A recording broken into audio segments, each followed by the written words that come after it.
This is The Last of Us Part 2. It was released in 2020 by Naughty Dog, and it's a sequel to the original game.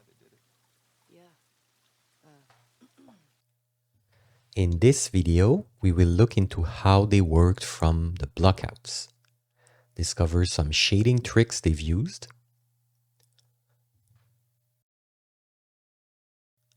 look into some assets modeling breakdowns. We'll take a look at the work of concept artists and how they blended materials to integrate assets in the environments. So first, we'll take a look into the work of Matthew Trevelyan-Johns once more, and we'll look into the blockout that he worked from. So here we are in the chapel, and we see everything is very low poly. The props are really blockout elements, and there are some basic materials on the wall. Now if we move it a bit faster, so this is the block mesh initial modeling pass. And then we have, a very different look, right? But that's because it's been changed during production. It was a basic chapel, and now it's been kind of a medical camp, and the assets are different, but the areas that are blocked off are mostly the same. It changed as level design evolved, but we can see something closer to the final look. So we also have a look at the base color debug view. Next, we have the office, which features a very basic blockout, but we can already see some elements of storytelling. So that's a body laying on the side here, and you see very basic modeled assets.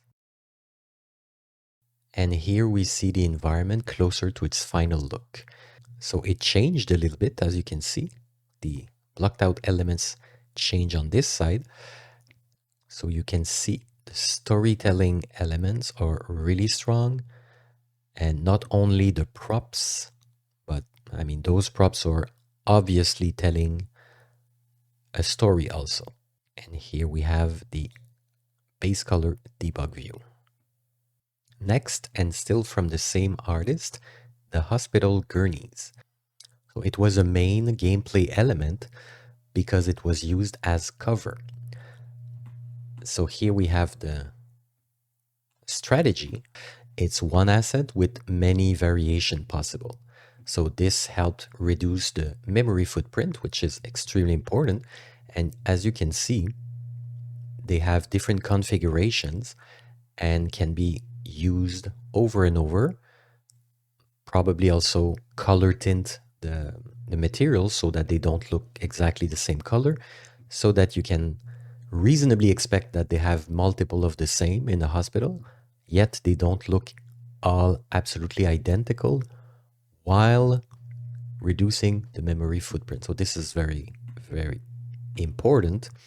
And as you see here with better lighting, you can see all over the hospital. You see another one over there. Next up, we have a kit of doors. So here's a selection of the doors created for the hospital, including the artist's favorites, quarantine tent that we can see right here at the back, which is used for a certain terrifying encounter later in the game. So as you see in a large building, such as in a hospital, there are many doors in the same style, but with different configuration. Windows also, right? You have windows here and doors. So a lot were needed, and they were in some cases based, of course, on the same. This is the same asset, literally, which is this one on both sides. As you can see, many similar, just different style, different color, different level of dirtiness, age, and banged up, completely destroyed here because it was needed in the game. So this is very interesting. Then we have a closer look at the finer details. So there's a lot of door variations, many different styles of window installation based on design requests for visibility. Handle types as per animation requirements. You gotta keep that into consideration. Handles that are turned. So this model here that would be pushed, of course, that has some implication on the animations. So the usual approach for doors would be to send the assets to outsource vendors who would bake the entire door assets onto one texture set. However, with so many door requirements to fulfill, he took a more modular approach that would allow us to keep texture memory optimal. As you see, this is the challenge. This is the real deal on a large production. This is the problem. It's not so much the number of polygons. If you see what Naughty Dog is using, many environments are using actually a lot of polygons, but the texture memory budget is always at the center of all their strategies. So a door kit was created featuring high detail baked attachments. The doors themselves were modeled using mid-poly and custom normal approach, using decals, boat stains, and parallax occlusion mapped for bolts, and then textured using tiling shaders. So all the tricks were pulled. They have used all the possible smart techniques. Doors could then have their appearance and damage levels change using different kit setups and different material overrides. In total, there were around 45 different door sets that were created for the hospital alone, many of which were reused with different kit setups and shaders overrides for other levels. Well, I hope so. You can't have that many doors for each main environment, right? So you can see even a detail like that, not a detail, I mean, doors are not a detail, but a smaller asset has its importance, and a modular approach was used. Then we'll go right here, which is cinematics. So those doors were actually used for cinematics, so they had to have a different treatment, right? They were not equally textured and modeled as the others. So much higher detail due to close proximity of the cutscene camera. So that is a thing to consider. And then we can see in a cutscene. So you have those doors, which and literally the camera is almost in first person in those cutscenes. So they will be treated differently, but they are using a basis of the kit. So the next one is the mural. So this mural spanned the entire length of the corridor and had completely unique placement of boats, sea life, and clouds. So this is very interesting how they combined the elements. So basically you have the mural, the background, then you have different colors of boats, little whale, fun stuff, all separated. So let's look into how they made it happen. So the amazing 2D graphics for the mural were provided to me by two brilliant artists, McKenna Morrison and Haley Del Rio. So on top you have a dirt overlay, you have drip stains, general moisture, which is noticeable around the corners, mural foreground elements, so the whale, the boats, mural background, paint peel, which is visible mainly here on the bottom. You have some here too. Bare paint, which is underneath it all. And the base concrete, which is actually even underneath, right? So this is quite complex shader. And what's really interesting is to look into how everything was mapped. So here we see some standard material blending with vertex color. So assigning different materials, layering it. And this is all pretty standard stuff, albeit very nice. But the fun comes here when the artist is showing how, with the help of a second UV set, it's possible to basically have a little atlas on the side and then integrate it in the main shader. And then blending it together, making different passes and being able to add some dirt, and all that good stuff. If you are interested in learning how to apply those techniques that we're covering while analyzing those games, I have created a class in which I show everything step by step. I show all the techniques, all the tricks. There are no time lapse, nothing is done off screen. And I take the time to explain what we do and why we do it. I show the best practices, and we are covering a small environment from A to Z. We are showing every single step of how it's done on a professional production.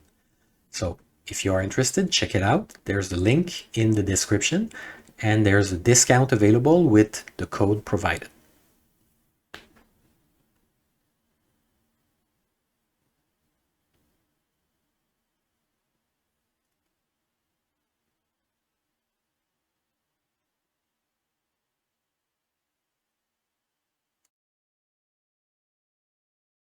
Next, we're going to look into how assets were integrated in the environments.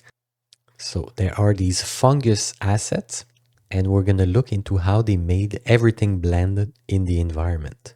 So here is the asset, and with the help of vertex painting,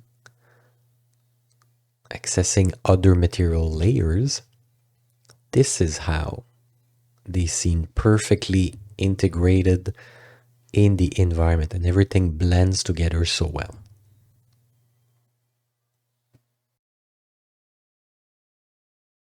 Next one is fascinating. So it's about the submerged vehicle. So it was apparently very challenging to make and even required them to create a new tool that could allow artists to easily determine the water height that would then communicate all of the necessary values to the shaders driving the blend. So there are several vehicles that are affected in a certain environment. So that's why the need was strong enough to justify the creation of a tool, right? So an example is shot from a test scene. We also have versions of the submerged vehicles for dry levels where rain streaks were replaced with a dirtier, dusty treatment. So this is kind of a gym where they are having their submerged vehicles. This isn't quite all the vehicles made for submerged situation. They were also specifically wet versions for rainy levels and mid versions for distant vista areas. So that's quite the detail, right? You have submerged, rain, and mid because they're a bit far, but they still gotta look submerged or wet at least. So that's very impressive. And then we have kind of a breakdown of the shader. Let's start from the bottom because this is how it works. So we have the elevation driven algae effect because, when it's in the water for several years, it's kind of a moss that grows in the water. Then you have the border blend water line. So it has to be specific to the location of the water line. Then the metal vehicle surface itself, peeling metal paint, rust, of course, and generic dirt. So this is a breakdown of the shader layers. So here's a fascinating look into the tool that they mentioned. So you see that the shader is reacting, it's height based to the water level. And you can see even inside, the shaders applied to everything inside also. It works with rotation, it works with any possible angle and location.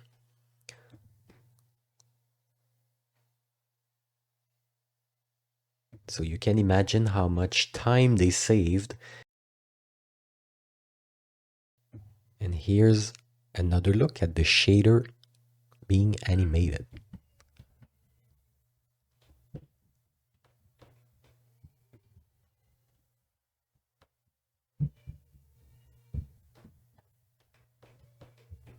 Now we have the work of Nestor Carpintero, And this is the flooded city, Rapids. So what's very interesting is the description here. So he's saying that he was responsible for the environment modeling, interpretation of the gray box design blockout, and leveled world building. Vegetation was made by the internal vegetation art team. Vehicles were a combination of our internal vehicle art team and outsourced artists. Any props using tileable textures trims were made by the artist. One-off props were made by outsourced artists. So this is a lot of very interesting information. So as you see, we don't have the blockout per se, but we can imagine. So the artists went ahead and did most of the buildings, the trees, vines, all the vegetation was done by the internal team. Vehicles were done by internal and outsourced teams. And basically saying everything else was either made by himself, and then one-offs, which are more unique assets, those were done by outsourced team. So this is extremely important to understand exactly what that means. And we can appreciate very beautiful level.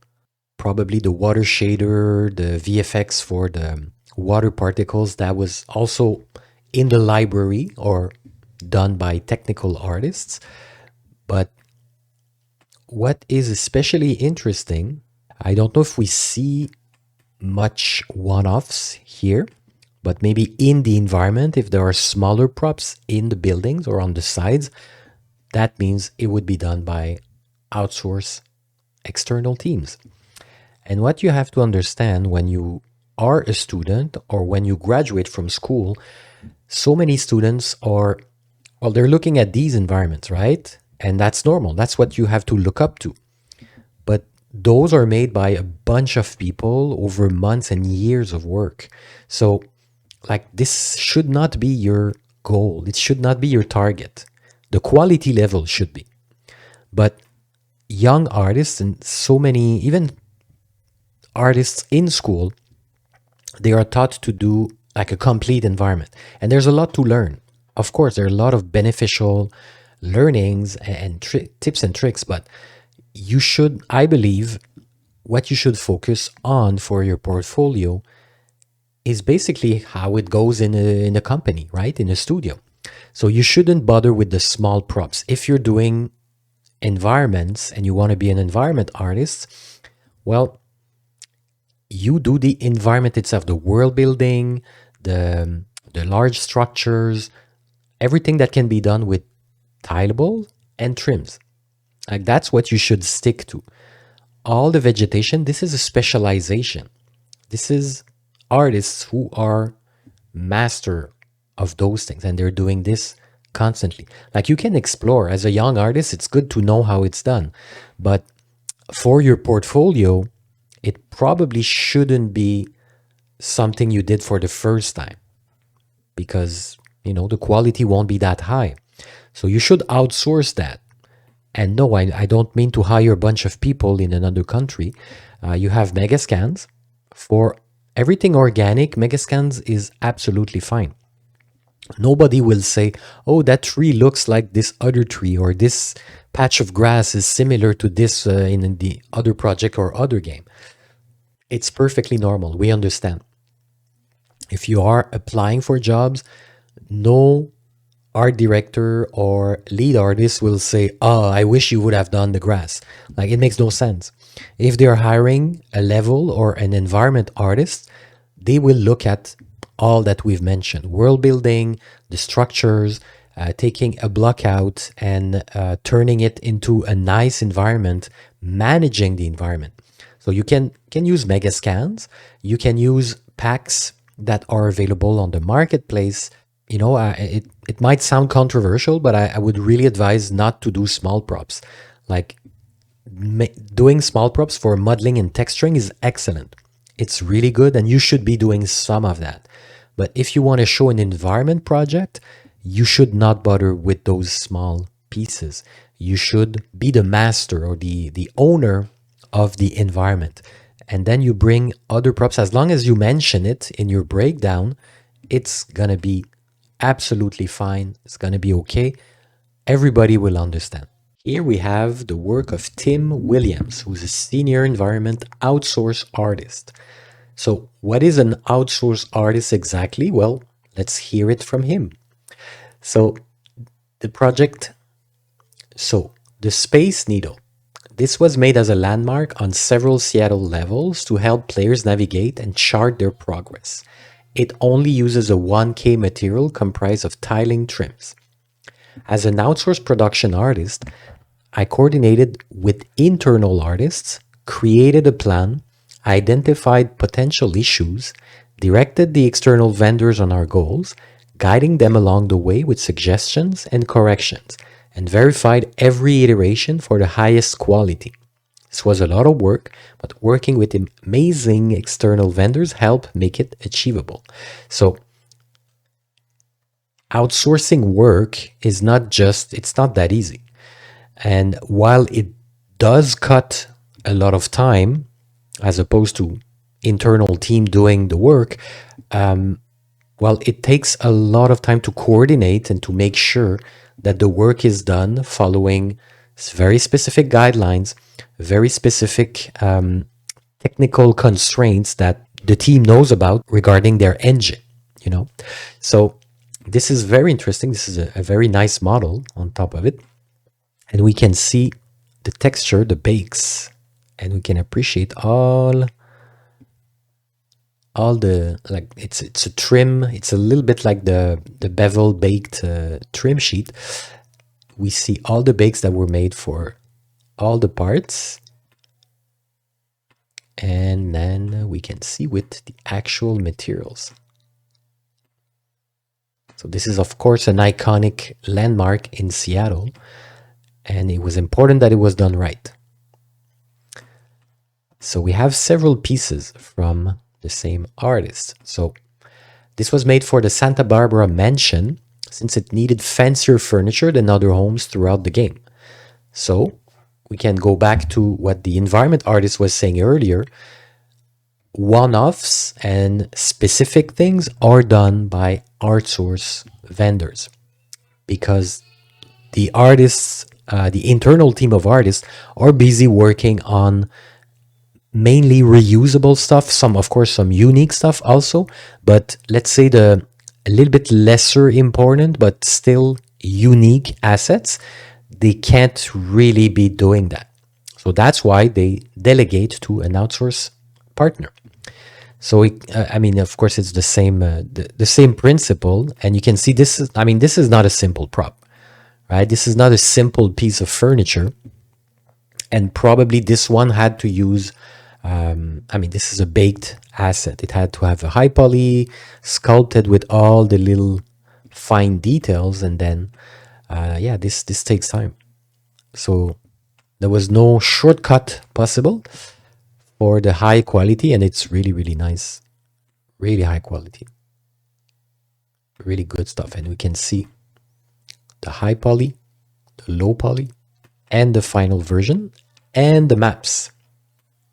So for those interested, this is really informative. You can see how they treated their maps with a mask here, roughness, normal, AO, albedo, the UV tile. Very nice piece. We have another one here. The gun safe was made for sporting goods store outside Jackson. The interior was made so designers had the option to add ammo pickups. So it had gameplay implications. I mean, the room, the collision, everything had to be made so that, there are quite a bit of implications. If you just put ammo, it's not just dropping an interactable asset. There's UI also, right? There's going to be a prompt for the player to pick up. So there is a bit more than a static asset, and it's quite detailed here. If you look at it, you can see the maps, see the final look right here. Very nice asset.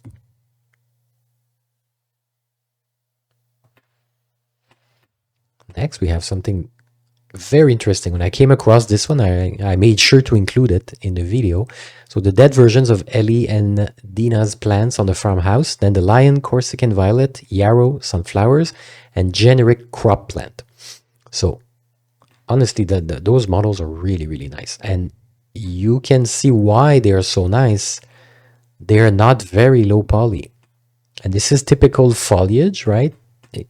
Probably we can see a bit better here. So it's using alpha cards, but it has quite a bit of segments. You know, when you, and oh, here actually it's, I don't know if the resolution is enough so that you can really see the wireframe. Usually, in this, of course, kind of received a higher treatment. Let's see the actual texture and then the models. So yeah, this received I would say the royal treatment, right? Because it was kind of, it stood out from the rest. Usually foliage is not that high poly, I would say. Like it's much more optimized because in most cases there's kind of a wind effect in the shader in almost all cases nowadays. So there is already a lot going on, and by definition there's tons of it, right? So this is putting a significant strain on the rendering, and we have to be very careful. But since those were placed in a very specific part of the environment and they were not that many, they could make it much more of a higher quality. That is very interesting. If you are interested in foliage and all these things, it's very, very informative to check these wireframes and to see, oh, okay, so I can go as high, huh? But that's Naughty Dog.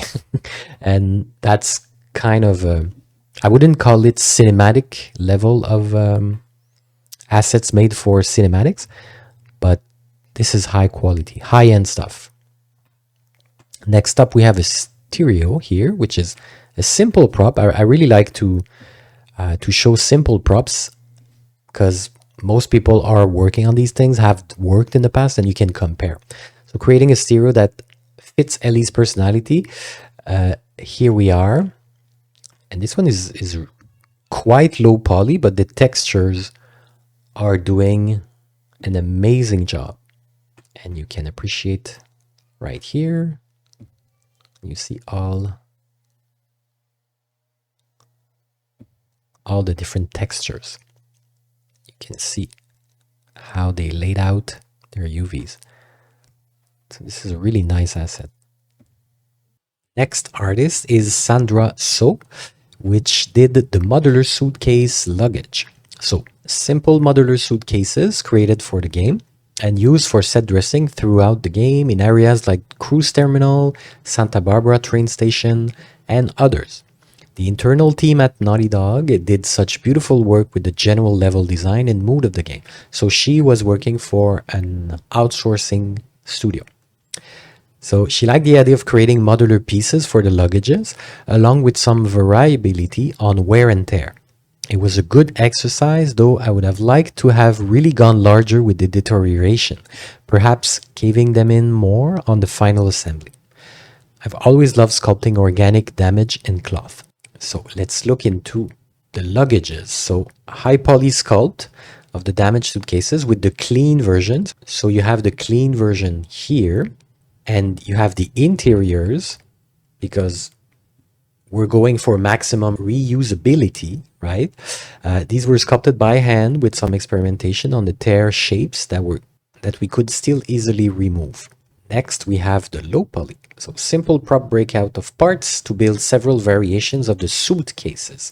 So this is interesting. You have basically many different states possible. State that we can see here, right? Being ripped apart, broken up with duct tape, holding by duct tape, summed up duct tape, a lot of duct tape. So that's really, really cool. So basically those are the duct tape bands. And here are all the smaller parts. We have the one UV tile here. And very interesting detail baked in Substance Designer. So I had to look it up, and apparently this is it's, I wouldn't say it's uncommon. So this is done to have a better control on the output of the quality of the bake. So think of it of either you're baking with Substance Painter, which is the old way. The best way is Marmoset. I hope you're doing that. And Marmoset, you have quite a bit of control. In Painter, you do have some option, like the recent versions are a bit better, but still it's pretty limited if you want my opinion. But I heard that with Substance Designer, you have a lot of controls over so many little details. So I guess it's something I'll look into in the future. And then we have the final look, the final version, really, really nice render. The lighting also is super interesting. Very beautiful presentation. And then we have examples in the environment. Here is some more work from the same artist. So, small prop bundle, miscellaneous bundle of smaller assets done for the game. With the exception of the Guardian Line statue, the other assets were done from modeling, UVs, low poly, and texture work. Substance Designer was used for all the baking, texturing, and the previews that you see here. The main idea at the time was to reduce jumping around different softwares for textures and bakes. That makes sense also. We could also easily handle different texture sets, and combining it at the end was done in Substance Designer as well. Win-win. Materials were often separated based on base material, generic global masking, detailed masking per material, and taking care to keep textures within the ideal range. Aside from some custom nodes from combining different texture sets provided by Naughty Dog, we mostly use native designer nodes to avoid creating any issues for them in-house. So here, high poly done in ZBrush for one of the Chinatown assets. The surfacing was kept somehow loose to mimic multiple layers of varnish paint, and the cracks not as defined to help with the curvature. And here we have a bunch of different assets. Always good to see the wireframe. Always interesting and informative for young artists. See the UV tile, how things are laid out, how the textile density is respected. So here we have the final version and the graph, which is somehow tidy. It's organized. It gets messy real quickly with Substance Designer. And they have, I would say, kind of complex materials that they were working on, and star patterns. Like, yeah, they did a lot of work in Substance Designer. The more you work and you add stuff, the more messy it gets. But this is very good stuff. Then you have some kits for the chairs. You have the wireframe right here. You have the UV tile, the final version, and the graph. Really nice. When you keep things organized, it's really good for others to be able to understand. It's great stuff. And how right here you have a chandelier, light, really nice stuff. Other lights prop, 3 different props, all with different and baked and everything done in Substance Designer. That's interesting. And here you have the final presentation, which is great. And you can see the detail.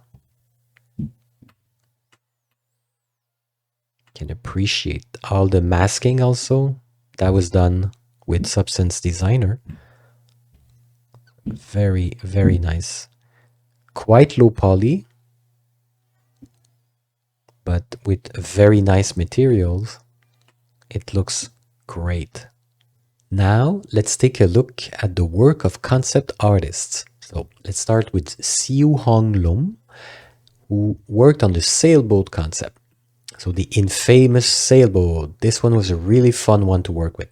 We were given a 3D blockout of the sailboat, and he used Keyshot and Modo to do a quick light and texture on the boat. We were tasked to just design the elements and items in the boat and not making the boat really dark, which I did in the initial sketch. The idea for this piece is for the modeler to understand how to set dress the interior of the boat and what assets they need to call out to model. Surprisingly, our 3D team were tasked to model the whole sailboat too. So it was a really interesting collaboration in our own studio. So first we have the basic blockout. So this is basic with very basic material, nothing fancy, but the space is accurate, the dimensions are respected, and all the important pieces are there. And you can see the other angle, and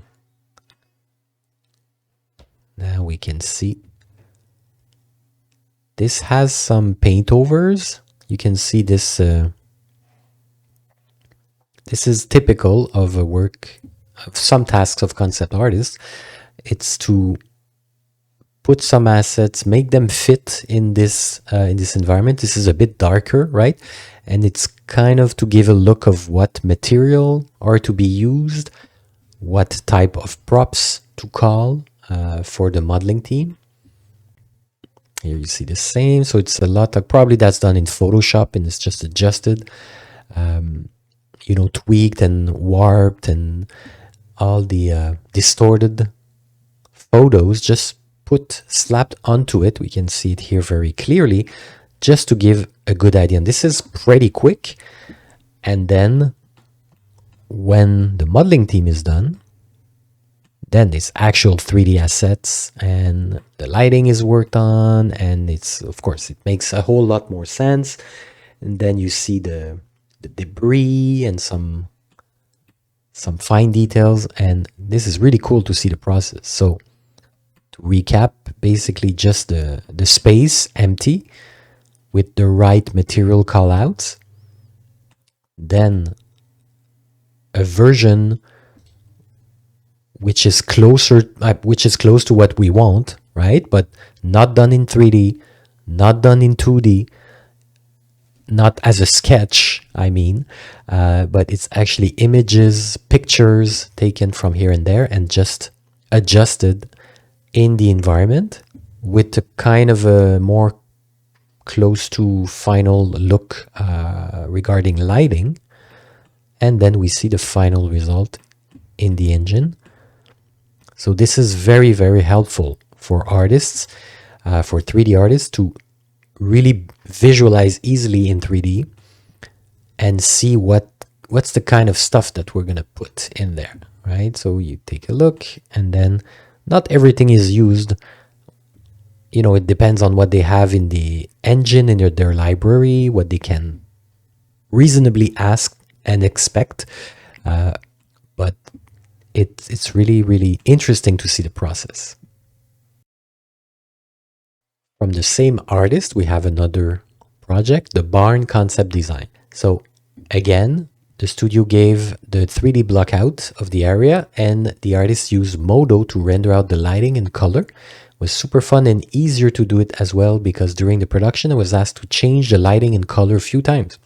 With the help of 3D render from Modo, it really sped up the process. Get the pass 3D file to the team and do a different shot after that. So let's look into it. So basically a blockout, very simple blockout. He already helped establish the mood with the lighting. And here we can see the final version. So comparing these shots one to the other. So clearly the light source was there. Now, of course, it's not like highly worked on lighting, but still you can see this is where the light hits most. Like it's actually a good accurate shot. And here we have probably the initial version of the blockout. Then final shot during the day. Now we look into the work of Jad Saber, another concept artist. So the Tower of Doom, a Vista concept art for The Last of Us Part 2. This was done over a plate that was extracted from Google Earth. I started by some rough value and lighting placement in black and white. This allows me to plan the image a bit and understand what I will be doing. After that, I upres the Google Earth plate and start using photos, masks, and paint over. So let's take a look. Of course, this is a real life location, so Google Earth, Google Street, Google Satellite is gonna be a big help. And this is used a lot in the industry. Even if it's not a real life location, we get inspired by real life locations. And yes, even for fantasy and for sci-fi. Fantasy, well, basically many places in Europe have preserved some villages, some structures, some churches. Sci-fi, well, you just have to go and look at more industrial buildings, either modern or even old, and you can get a lot of inspiration. So let's look into his process. So an image from Google Earth. And here is, of course, it's going to be changed, right? It's going to be post-apocalyptic, all broken down, and you got to adjust it to the lore and to the art direction. But very interestingly, turning it into black and white, adjusting the values, and then painting over roughly. And then you can see the final result with much more work, obviously, but this is just very, very insightful into the process. Another one from the same concept artist, the Cemetary, Explorations for Santa Barbara Cemetery. Those were pretty fun to work on. I've included the base 3D for these two. Didn't know much 3D at the time. These were done about 4 years ago. Interesting to see how even a simple 3D mockup can be a pretty good base for an image when you can use Photoshop well. So yeah, a lot of concept artists are using 3D. Doesn't mean that they are highly expert in 3D. Just some basic skills can go a long way. That's another shot. And then we see, of course, it's much improved, but the basis is all there already, right? And then, I mean, we expect concept artists to be good in design, in, you know, color theory, in doing all these nice things, but at the basis, it has to serve a purpose in the game, which is starting from very basic mood and then expanding on it. So that's not the first task, right? This is what you see on ArtStation, but this is certainly not their daily tasks. This is probably after months of work on one environment that initially looked like this, right? So this is really, really jarring, really like, oh wow, okay, this is how it starts. And then it gets communicated to the 3D team, to the environment team, along with more polished versions of concept, so that the whole team can understand which part, how everything is supposed to blend together. But to test the level design, to test the base of the pipeline of the environment art team, it all starts with very humble beginnings. So here we have Michael Barclay, game designer and responsible for the level design of LE Day 2.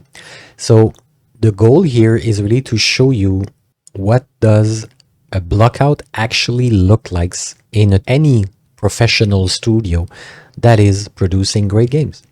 So when you get the game, this is how things look like, right? It has been iterated, it has been debugged, tested, polished, of course. So that's the final version. And this is what players and the public experience. But for quite a bit of time, this is how it looks like. And this is how it should be. Because gameplay comes first. As much as we are interested in art here, the moment you step foot in the video game industry, you understand that, and you should already know that gameplay comes first. So art is our passion, it's our craft, it's our everyday life, but it has to serve gameplay. And gameplay is the most important thing, level design, game design, and everything has to be tested in the most basic environment. So let's look into a couple of others, which really is a drastic difference than the final product. The final product comes in after years, right? So it's absolutely normal also. But it has to be tested for a long time. Both level design, game design, it is extremely important. And here is a big batch of blockouts, very simple blockouts that could be iterated on very quickly. And it's really, really good to be able to see that. So this is basically what you're handed as an environment level artist when you start to work on a level. So that's the starting phase.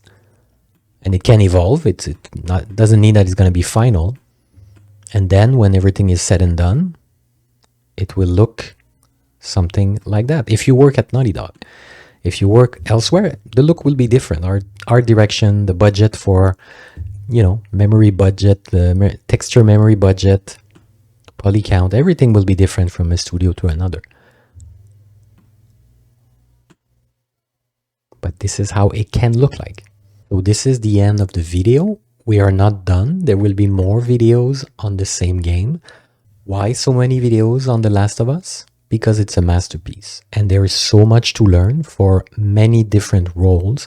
I feel for students, for graduates, for people who have been working on their portfolio for a while, there are so many tips, tricks, techniques to learn and to apply that it's really worth it.